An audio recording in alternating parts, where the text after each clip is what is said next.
Bismillahirrahmanirrahim. Assalamualaikum warahmatullahi wabarakatuh.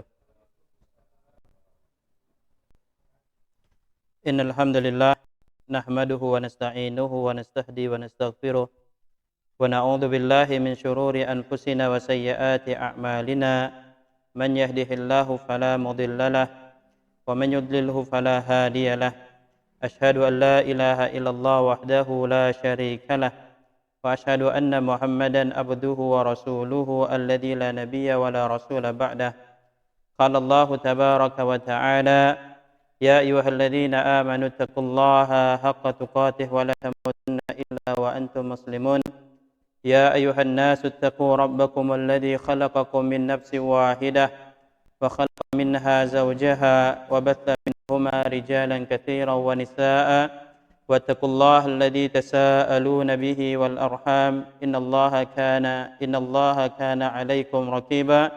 يا أيها الذين آمنوا اتقوا الله وقولوا قولا سديدا يصلح لكم أعمالكم ويغفر لكم ذنوبكم ومن يطع الله ورسوله فقد فاز فوزا عظيما. أما بعد فإن أصدق الحديث كتاب الله وخير الهدى هدى محمد صلى الله عليه وسلم وشر الأمور محدثاتها وكل محدثة بدعة وكل بدعة ضلالة وكل ضلالة في النار.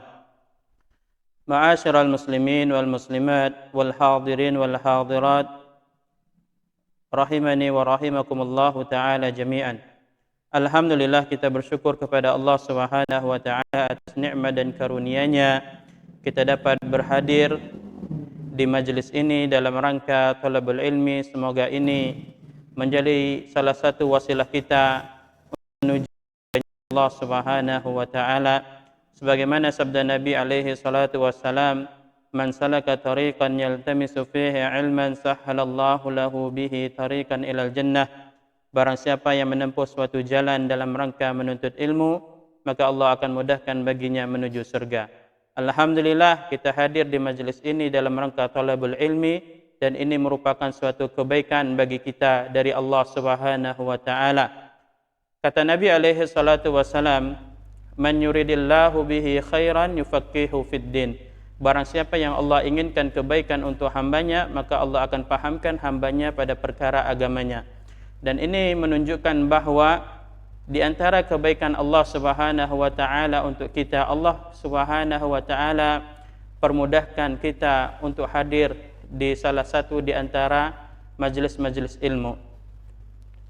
Maka dengan demikian, ma'asyiral muslimin dan muslimah rahimani wa rahimakumullahu ta'ala jami'an, pada kesempatan ini kita akan sedikit banyaknya mengkaji salah satu di antara risalah tulisan Syekh Muhammad bin Abdul Wahhab rahimahullahu ta'ala, yang mana judul kajian kita pada kesempatan ini adalah Syarhul Usul As-Salasah. Kita akan mempelajari 3 landasan pokok di dalam agama. Al-Usul As-Salasah, 3 landasan pokok dalam agama. Kitab ini ditulis oleh Syekh Muhammad bin Abdul Wahhab rahimahullah, di mana ini merupakan pelajaran dasar dalam bidang akidah. Yang dimaksud dengan Al-Usul As-Salasah, 3 landasan pokok di dalam agama adalah: yang pertama, ma'rifatullah, mengenal Allah Subhanahu wa ta'ala. Yang kedua, ma'rifatu nabiyhi sallallahu alaihi wasallam, mengenal Nabi Muhammad sallallahu alaihi wasallam. Yang ketiga, ma'rifatud din bil adillah, mengenal agama Islam dengan dalil. Inilah 3 pertanyaan yang akan nantinya ditanyakan oleh malaikat munkar dan nakir di alam barzah. 3 pertanyaan ini. Yang pertama, man rabbuka, siapa Tuhanmu. Yang kedua, man nabiyuka, siapa nabimu. Yang ketiga, madinuka, apa agamamu. Maka barang siapa yang bisa menjawab 3 pertanyaan itu, maka dia akan selamat daripada fitnah kubur. Yang menjawab pertanyaan ini adalah jawabnya dengan keimanan, bukan dengan hafalan yang dihafalkan oleh orang-orang ketika di dunia. Karena yang bisa menjawab pertanyaan malaikat munkar dan nakir adalah keimanannya kepada Allah Subhanahu wa ta'ala. Maka ketika seseorang telah meninggal dunia dan dia diletakkan di alam barzah, Maksudnya dia telah dikuburkan. Maka kata Nabi alaihi salatu wasalam, fatu'adu ruhuhu fi jasadi fayatihi malakan. Lantas rohnya dikembalikan ke jasadnya, kemudian dua malaikat mendatanginya. Dan kedua malaikat tersebut adalah malaikat Munkar dan Nakir. Disebutkan bahwa ciri-ciri malaikat tersebut adalah berwarna hitam dan biru. Ini saking menakutkannya. Kata Nabi alaihi salatu wasallam, disebutkan dalam riwayat yang lain, atahu malakani aswadani azraqani. Si mayit itu didatangi oleh dua malaikat yang berwarna hitam dan biru. Ini menunjukkan saking ngerinya, saking menakutkannya. Kemudian yuqalu li ahadihima, dikatakan salah satu di antara keduanya adalah al-munkar walil akhar an-nakir. Jadi kedua malaikat tersebut adalah Munkar dan Nakir.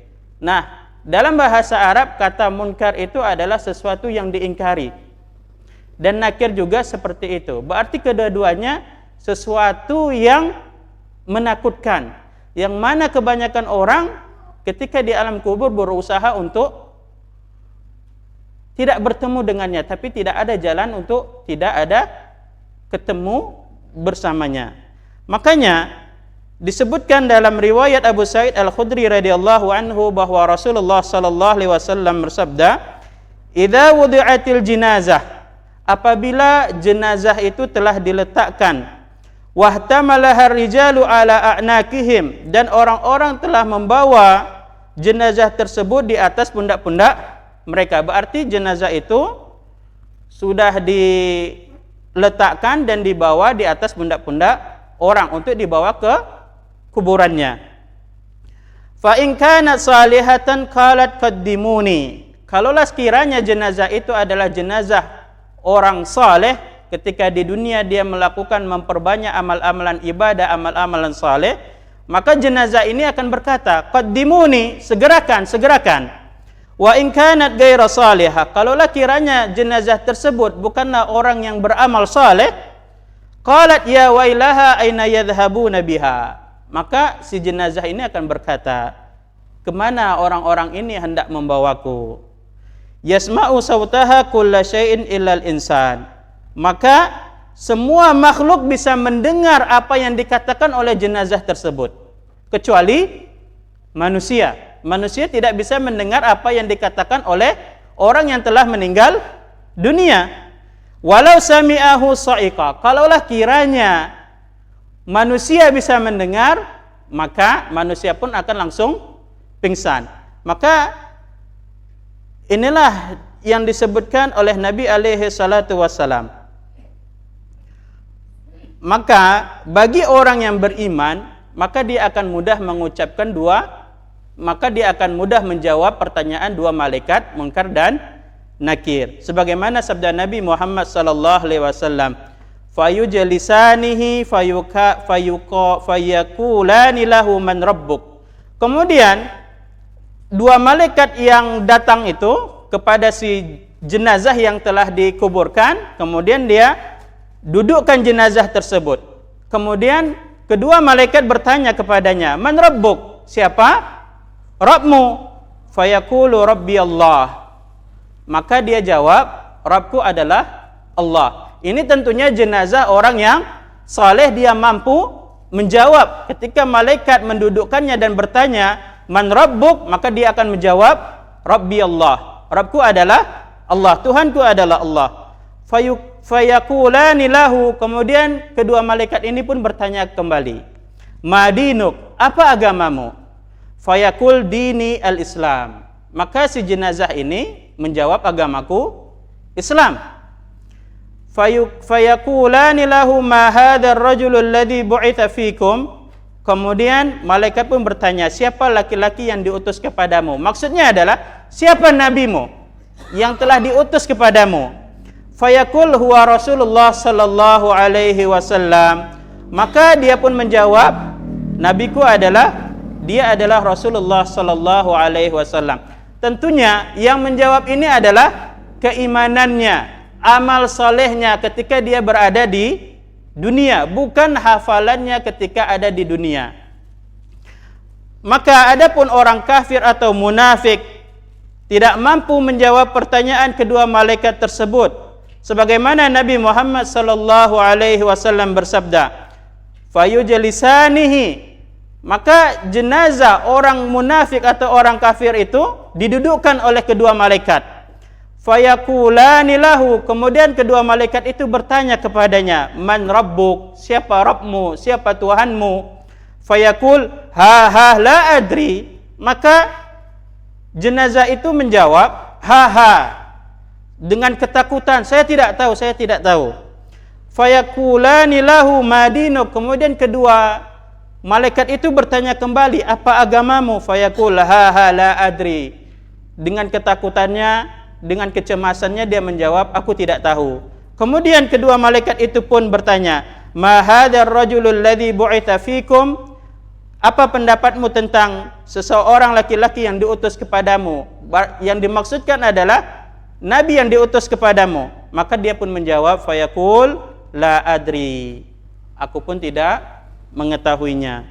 Makanya orang-orang saleh itulah yang dapat menjawab pertanyaan kedua malaikat Munkar dan Nakir. Sebagaimana Allah Subhanahu wa taala berfirman, yuthabbitullahu alladhina amanu bil qawli tsabiti fil hayatid dunya wa fil akhirah. Allah mengokohkan orang-orang beriman dengan perkataan yang kokoh di dalam kehidupan dunia dan akhirat. Quran surah Ibrahim ayat ke-27. Maka di sini ma'asyiral muslimin wal muslimah rahimani wa rahimakumullahu taala jami'an, tentunya orang-orang yang dapat menjawab pertanyaan malaikat Munkar dan Nakir, maka kesudahan setelah itu adalah kesudahan yang baik. Dan adapun orang-orang yang tidak bisa menjawab pertanyaan malaikat Munkar dan Nakir, tentunya kesulitan setelah itu adalah kesulitan yang lebih parah lagi. Makanya di sini ma'asyiral muslimin dan muslimah, hendaknya kita harus mempelajari al-usul as-salasah, 3 landasan pokok di dalam berakidah dan di dalam beragama. Yang pertama, kita harus mengenal Rabb kita, Allah Subhanahu wa taala. Yang kedua, kita harus mengenal siapa nabi kita, yaitu Nabi Muhammad sallallahu alaihi wasallam. Dan yang ketiga, kita harus mengenal agama kita dengan dalil, yaitu agama Islam yang kita memelukinya. Maka di sini ma'asyiral muslimin rahimani wa rahimakumullah, kita mulai mengkaji kitab Al-Usul As-Salasah yang ditulis oleh Syekh Muhammad bin Abdul Wahhab rahimahullahu taala. Beliau berkata, Bismillahirrahmanirrahim, i'lam rahimakallah annahu yajibu alaina ta'allumu arba'i masaila. Al-ula al-ilmu wa huwa ma'rifatullah wa ma'rifatu nabiyhi wa ma'rifatu dinil islami bil adillah. Al-thaniyah al-amalu bih.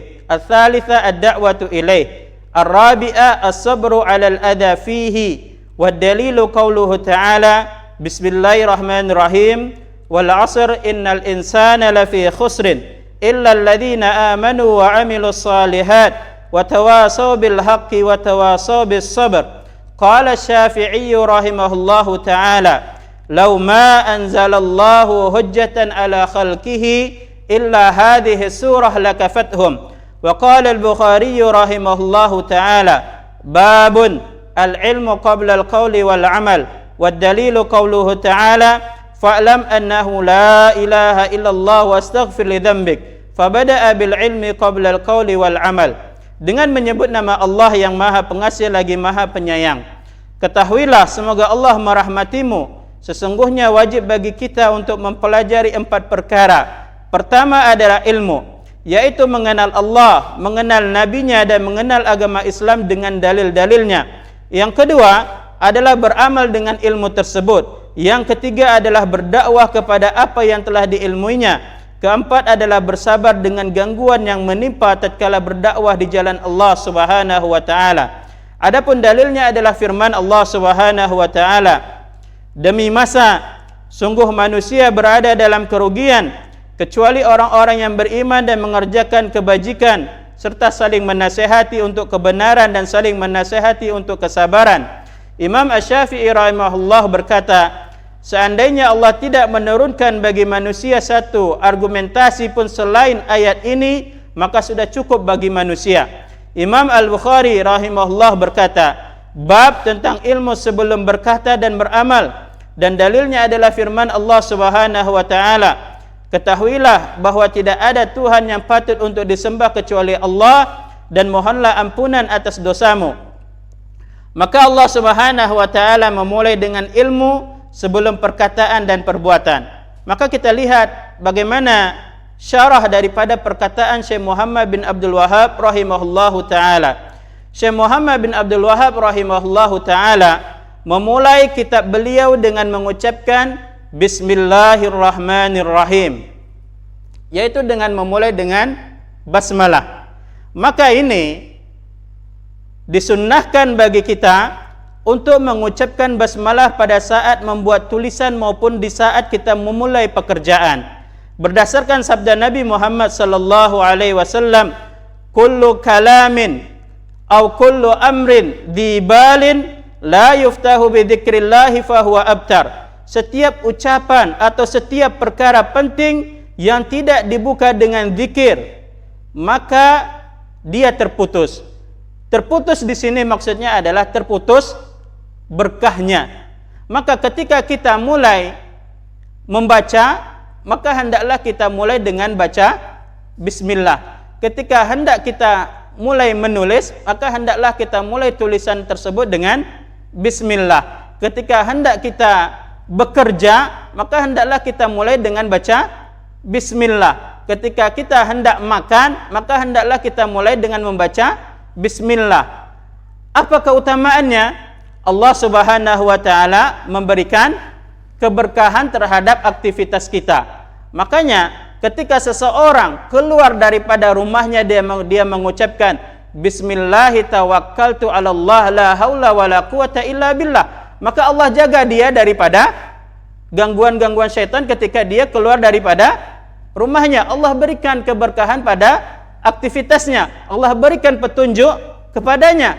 Ketika kita saat makan membaca bismillah, maka syaitan pun tidak ikut bersama kita dalam makan minum kita. Ketika kita mengucapkan bismillah ketika hendak berhubungan suami istri, maka syaitan pun tidak ikut serta dalam urusan tersebut. Maka inilah pentingnya ketika kita hendak beraktivitas, memulai suatu tulisan atau pekerjaan, kita mulai dengan Bismillahirrahmanirrahim.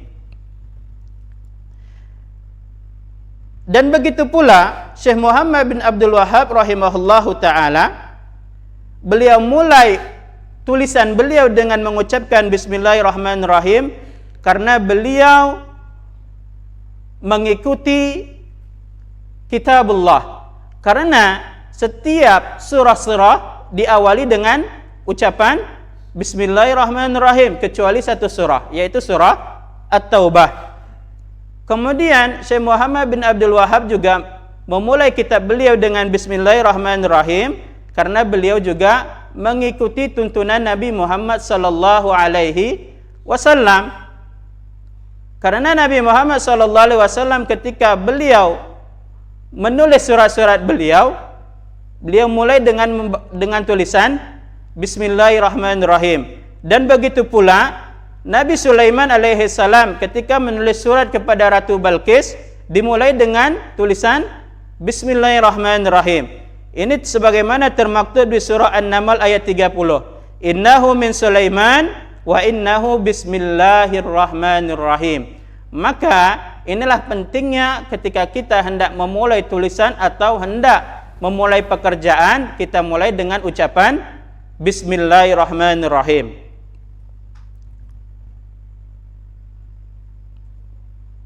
Ada 4 perkara yang penting untuk kita pelajari.